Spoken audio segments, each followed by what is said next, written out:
बारा तो नइखे बचावा खेत पे खेला कर जरूर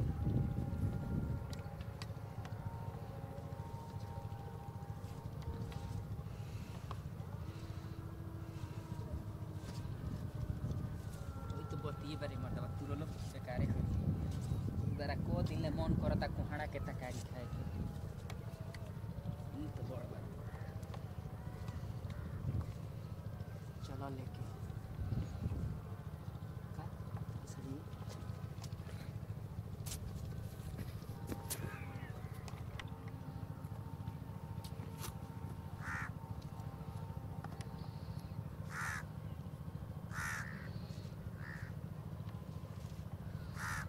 बाबा सन्ना नो मळ जे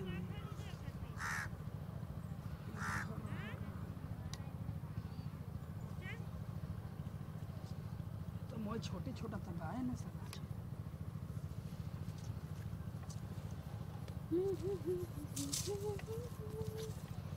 ए रे रे रे ई कुलका रुक रुक रुक रुक रुक रुका त से काम में रुका है भैया इने तो एगो तोड़े के बतन तोड़ देता तू का जना मालिक है घर हम जन नहीं के उनके घर ना ना ना बोला तने खोज देता है दुख का दुआ दा दे ये तोड़ दी का और चल जी ग्रुप करे माने एमे का करत रहे हेमे का करत रहे ई तोहरे हो त का तर बाबूजी के हां का करत रहे मैं रुक मैं ओए कोई नहीं घई न तोड़नी हो काहे तोड़ ले रे काहे तोड़ ले ई तोहरे हम कहन त कि तहार हो तहार माई के है कि तार बाबूजी के है माई बाबूजी के मत नहीं हरा ठीक है हूं आइल बनी के तोड़े चुपचाप लेके तोड़ के जाए तो और काहे तोड़ ला काहे अरे फाट गोइल का करी काहे तोड़ ला सब्जी बनावे के सब्जी जे में पैसा नहीं खे एकदम से तरकारी एकदम से माने भिखारी हो का कि जाके मार्केट से किन लेला और आई लेता तो पैसा देता ओकर बाद लेके जेता त मार्केट में बड़ी महंगा नु बा ठीक है चल पैसा दे निकल लेके पैसा दे हां एगो तोड़ ले तोड़ के जाए तो हमरा के ठीक 20 रुपया के एगो है चले पैसा निकालो जाए जैसे हमरा के चुपचाप जाए तो अरे सीधे रहू ना पैसा निकल पैसा निकालो पैसा लेबू तब एगो तोड़ ले में लेना ना जा ना ना ना ये कोई यार दोस्ती ना मार की पैसा पैसा ले लेबू ना हां पैसा निकाल अरे दे तनी पैसा निकाल एगो ही न तोड़ ले बनी तू जानत रे कहीं तोड़ला में माने कितने कहे का तो तोड़ ले पता 1 के रुपए में कितना टाइम लगेला और कितना मेहनत लगेला और एक तोड़ ले मैं सिंपल चीज तोड़ ले लो तो पैसा देब करी तो तोहरे ओ कोहड़ा रहेगा पैसा देते ही जे चोरावे खाए का सोच देला है ना खा के चाहता तारा छोड़ा रुक जा दे तनी पैसा बा हां भाग जीवा हम अरे ना भाग भाई निकाल ना पैसा दे तनी निकाल छोड़ बताऊ नो भाई निकालो हां निकालो अरे भैया पकड़िए अरे छोड़ दे भाई कहां रे क्या भाई सुन का बोल रे लेके भागा था अपने लेके भागा सुन रुक पहले रुक बतिया बताइबे का भइला रे ए भैया अपने लेके अरे सुन पहले अरे जाए तो अरे रुक रे अरे छोड़ रे भाई छोड़ अरे सुन का भइले बती ना बतिबे काहे भागत रे छोड़ दे रे भाई ए भाई अरे एगो भाग से कहीं तोर नहीं भागे दे भाई का करत रे रोज परिकल बड़े का करत ले ना करे को तुले बरे काहे रे के तोड़ लेबा को तुले बरे अरे भैया एक ही तोड़ ले बनी एक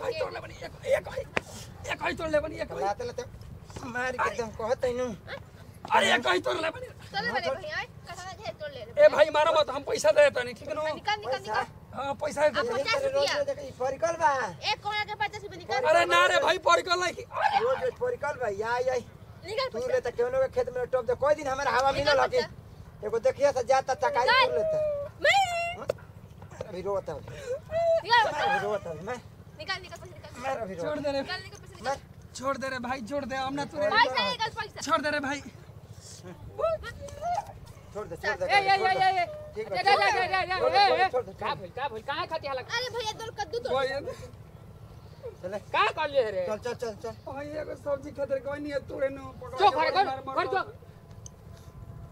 चप्पल ले ली चप्पल पहन के आले खेत में बड़ी मार मार देलो सन एगो कोना खातिर चल घरे बकते नहीं माजा मारी हम हमार खासू हमार असी खिसा में कहल गइल बा खेत खाए गादा हा मार खाए जोला हा ना गलती हो गइल है मार खाए गादा हा खेत खाए जोला हा ठीक है क्योंकि माजा मारे नहीं रोज हम आ पकड़ले एक जना चप्पले रह नमस्कार प्रणाम सब उस प्रथम आज के गौर छुई गौर तनी हम शिवानी सिंह ई तो ना इंसाफी रहे भैया लोग ई बेचारा माने आज आइल हन तोड़े खातिर आ तोड़े के सहूर ना रहे इनकरा के आ उ डेली बड़का चोर हम डेली आता चुरा के चल देता तू ये कुल देखत रहलु का तब आई पहले बार तोड़ले से पकड़ा गेले त कुटा ठीक है सबके चोराहू ना वाला भैया सब भोजपुरिया भाई लोग के गोड़ चुके गोड़ लागत हम सिंगर नंदू खरवार जे बसे के चोर खरवार हां चोर खरवार जे बसे के बीच में लाइक करम जा वीडियो के शेयर करम जा कमेंट करम जा चैनल के ना सब्सक्राइब कइले होकम जे तो ज्यादा से ज्यादा भाई बहिन भौजाई एवं गर्लफ्रेंड से जरूर सब्सक्राइब कराइम जा आ बुढ़िया माई हुई उहलो से ज्यादा करवाइम जा कैसे कि एकदम देसी खाटी हमनी के एकदम कॉमेडी देनी जा आज कुहाड़ा में पकड़ा गइले हैं ये के नमस्कार प्रणाम भैया हम गायक अखिलेश राज भोजपुरिया रो सब गोड़ छो गोड़ लगे तनी हम ओनी बड़ा की चली एगो सब्जी खातिर तोड़ ली चोराहू ना आइल ह चोरियो करे आइनी ह त पकड़ा गोनी ह बड़ी पिटा गोनी ह लेकिन हम कहतनी कि केहू ऐसे चोरी मत करी केहू सब्जी भले गो जाके मांग ल खुशी से के भैया को दे दो सब्जी बनावे के लेकिन चोरावा मत केहू के खेत में चोराना भी एक कला होता है बुर्बक नंबर 6 तू तो बुर्बक चोराइयो ले हम तो मार कूट खा लेनी हां त हमर रोज के एक्सपीरियंस बा सब भोजपुरिया समाज के गोड़ छू के गोड़ लागत है भैया सी चौप देखते बानी का भैया तो हमेशा ऑफ रहता अगुरई कर देनी खोज हमसे तब का करी अब तू तो चिचिया देलू तो हम मान के चलो कि खेतवा पाइएगो नहीं तो देख लेनी पकड़ाइयो गइल हम का जानता नहीं कि रोज रोज के तुर के ले जाता और बाकी भैया लोग रोज रोज तुर के ले जाता नंदू खरवार एही से हो गइल बा आज इनकर हालत बेकार आज ई अइल हन एक दिन खातिर बेचारू तो कम से कम हमनी के खेत पर नहीं खिया तो बोल देला कि भैया के बा एगो हमारा काम रहला कुहाड़ा के तो हमनी के ना दे देती जा चाहे ना नहीं जाता इहो आई रहली खेत घूमे तो इहो दे देले रहती तुर के बाकी तो सोचल कि केहू नहीं के चलो भैया गोब दे माल मार के भाग चलो और चोर एक दिन धरा गेलन तो ये बन गेलन भैया लतखोर ठीक बा ऐसे कि 9 घंटा ऑफर है लेकिन 1 घंटा पहले ही खुल गेलन सब कमेंट में लिख के बताइब जा कि बात ही सही बा की गलती इनका ना करे के चाहिए चोरी ठीक बा जा भैया कोई के खेत पे एगो मांग ले जा अगला वीडियो में फिर मिलल जाई जय हिंद जय भारत जय भोजपुरिया समाज कोहड़ा चोर ना